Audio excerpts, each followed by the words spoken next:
Welcome, everybody, to the Paul Gorham Head Coaches Show, our weekly report when we sit down with the Sacred Heart football coach, Paul Gorham. And last week we were here.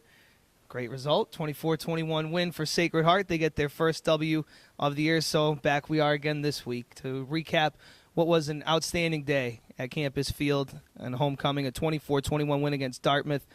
For the second straight year, it comes down to a field goal attempt between you and the Big Green, and you guys prevail, blocked field goal at the end. But a great drive to get you guys to lead. Kishada Spence, we've been talking about him all week and the job he did to get you guys in a position to get that game-winning field goal. Let's just talk about that drive. Chopped up about 6-7 minutes, I think. It was 8 minutes, 8-minute drive. Great drive. Yeah, it was pretty much all Kishada's. We had a couple throws in there to try and keep him off balance, and Timmy did a nice job with both of those. Big one to Gary Coles and I think one to Richie. But Kishada's, I thought he was out of gas at halftime and just showed great heart. Just taking it. It was a muggy day for us, and being able to carry it, I think it was 7 times, and chew up a lot of clock and get us right down there where it was a chip shot field goal, really. The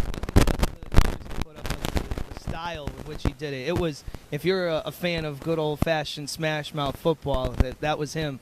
It seemed every time he had the ball, it was taking 2-3 linemen to take him down. He was carrying guys on his back all day. Is that something the rest of the team could get fired up behind? Because you did spread it out, and other guys put up some important numbers as well. Yeah, he's very physical runner, and the kids are doing a good job as well, and getting them ahead of steam. It doesn't matter how physical you run if you don't have an initial hole to get through.